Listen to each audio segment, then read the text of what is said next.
Chères âmes en quête de réconfort. Dans les moments de perte et de chagrin, il est naturel de se sentir submergé par la tristesse et le désespoir. Pourtant, en tant que croyants catholiques, nous portons en nous une lumière intérieure qui nous rappelle que tout ce que nous avons perdu peut être récupéré. C'est dans notre foi en Dieu que nous trouvons la force de traverser les épreuves et de croire en un avenir meilleur. Comme l'apôtre Paul nous le rappelle dans Romains 8h28, nous savons, du reste, que toute chose concourt au bien de ceux qui aiment Dieu. Au cœur de notre foi catholique, nous trouvons la promesse divine qui nous rappelle que tout ce que nous avons perdu peut être récupéré. Cette promesse émane de l'amour infini de Dieu pour ses enfants. Elle est ancrée dans la conviction que, même lorsque nous sommes confrontés à la perte et à l'adversité, Dieu est là, prêt à nous réconforter et à nous restaurer. Dans le livre de Joël 2h25, Dieu nous assure « Je vous remplacerai les années qu'ont dévoré les sauterelles ». Cette promesse est un puissant témoignage de sa grâce et de sa fidélité. L'histoire de Job, un homme juste qui a tout perdu, illustre la manière dont la promesse divine peut se manifester dans nos vies. Job a enduré d'innombrables souffrances, mais il a maintenu sa foi en Dieu. À la fin, Dieu a non seulement restauré ses biens matériels, mais il a également béni sa vie d'une manière qui dépassait tout ce qu'il avait pu imaginer. Cette histoire nous rappelle que même lorsque la perte semble irréparable, Dieu peut faire des merveilles. Cependant, la promesse divine n'est pas seulement une garantie de restauration matérielle. Elle englobe également la restauration spirituelle, la guérison de l'âme et la paix intérieure. Dans le psaume 23h3, il est écrit « Il restaure mon âme ». Cette promesse nous invite à rechercher la rédemption et la restauration spirituelle, à confier à Dieu nos fardeaux et nos blessures intérieures. La foi en la promesse divine nous donne l'assurance que Dieu est à l'œuvre, même lorsque nous ne pouvons pas voir les fruits de sa grâce immédiatement. Elle nous encourage à persévérer dans la prière et dans l'attente, sachant que Dieu répondra à nos besoins en temps voulu. Cette confiance en sa promesse nous guide à travers les tempêtes de la vie avec une lueur d'espoir et une conviction profonde.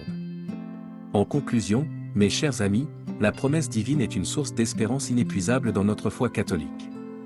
Elle nous rappelle que la perte n'est pas la fin de l'histoire, mais le début d'une nouvelle aventure de foi et de rédemption. Que cette promesse soit ancrée dans nos cœurs, nous incitant à croire que tout ce que nous avons perdu peut être récupéré par la grâce de Dieu. La patience et la persévérance sont des vertus fondamentales dans notre parcours de foi catholique, surtout lorsque nous sommes confrontés à des moments de perte et d'adversité. Ces vertus nous rappellent que la foi n'est pas un sprint, mais une course de fond, exigeant une endurance spirituelle pour surmonter les défis et les épreuves. Dans l'épître de Jacques 1h4, nous lisons « Mais il faut que la patience accomplisse parfaitement son œuvre, afin que vous soyez parfaits et accomplis, sans faillir en rien. » Lorsque nous traversons des périodes difficiles, il est naturel de vouloir une résolution rapide à nos problèmes. Cependant, la foi catholique nous enseigne que Dieu a son propre timing, qui peut être différent du nôtre.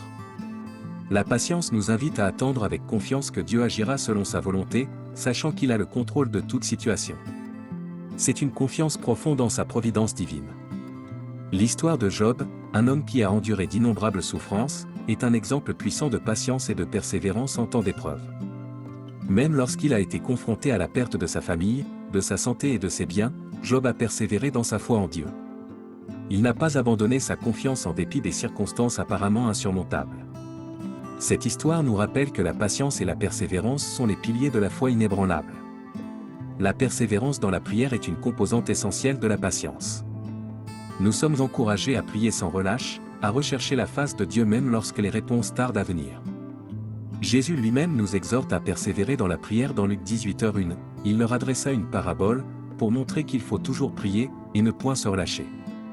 Cette persévérance dans la prière renforce notre lien avec Dieu et renforce notre foi en sa promesse de restauration. La patience et la persévérance nous rappellent que la foi est un voyage continu, avec des hauts et des bas. Les moments de perte peuvent être l'occasion de développer ces vertus et de grandir dans notre relation avec Dieu. Que nous puissions puiser dans ces vertus la force de persévérer, de rester patient dans l'attente et de croire que, même en temps d'épreuve, Dieu est à l'œuvre pour notre bien. En conclusion, mes amis de l'âme, la patience et la persévérance sont des alliés précieuses dans notre cheminement de foi en tant que croyants catholiques. Elles nous guident à travers les périodes de perte et d'adversité, nous aidant à rester fermes dans notre confiance en Dieu. Que ces vertus soient notre source de force alors que nous continuons à avancer sur le chemin de la foi, en attendant la restauration divine promise. L'un des aspects les plus profonds de notre foi catholique réside dans la croyance en la présence et l'intercession des anges gardiens. Ces êtres célestes sont les messagers de Dieu, nos gardiens invisibles et nos protecteurs divins. Comme l'enseigne Jésus dans l'Évangile selon Matthieu 18h dit, « Gardez-vous de mépriser un seul de ces petits, car je vous dis que leurs anges dans les cieux voient continuellement la face de mon Père qui est dans les cieux. » Nos anges gardiens sont des compagnons fidèles qui veillent sur nous tout au long de notre vie terrestre. Lorsque nous traversons des moments de perte et d'adversité, nos anges gardiens sont à nos côtés, prêts à nous apporter réconfort, guidance et protection. Leur présence rassurante est un rappel constant que nous ne sommes jamais seuls, même dans les heures les plus sombres. Ils sont les témoins invisibles de notre lutte et les messagers qui portent nos prières devant le trône de Dieu. La prière à notre ange gardien est un moyen puissant de renforcer notre relation avec ces êtres célestes. Nous pouvons leur adresser nos prières pour demander leur aide et leur soutien dans les moments de besoin. Leur intercession peut apporter une paix profonde à nos âmes tourmentées et une lumière céleste dans nos heures les plus sombres. L'histoire de l'Annonciation, où l'ange Gabriel a apporté une bonne nouvelle à la Vierge Marie, illustre la manière dont les anges sont envoyés pour apporter des messages de réconfort et d'espoir. Ils sont les messagers de la grâce divine, apportant des nouvelles de la présence et de l'amour de Dieu. Dans les moments de perte, ils peuvent nous rappeler que même lorsque tout semble perdu, il y a une lumière céleste qui brille.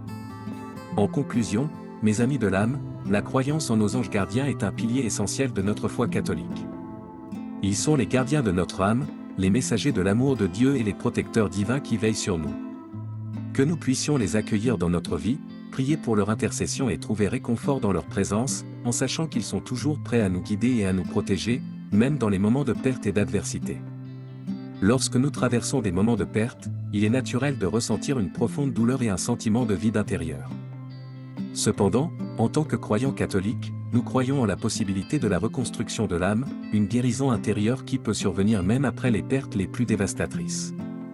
C'est dans cette reconstruction que nous trouvons la force de persévérer et de croire en un avenir meilleur. La reconstruction de l'âme commence par une profonde réflexion sur notre foi et notre relation avec Dieu. Les moments de perte nous invitent à nous tourner vers Dieu avec sincérité, à lui confier nos peines et à rechercher sa grâce pour trouver la guérison. Dans Psaume 34, 18, il est écrit « L'Éternel est près de ceux qui ont le cœur brisé, et il sauve ceux qui ont l'esprit dans l'abattement. » La prière joue un rôle central dans ce processus de reconstruction. Nous pouvons prier pour demander à Dieu de guider nos pas, de guérir nos blessures intérieures et de restaurer notre foi. La prière nous permet de nous connecter à la grâce divine et de trouver la paix intérieure, même au milieu de la douleur.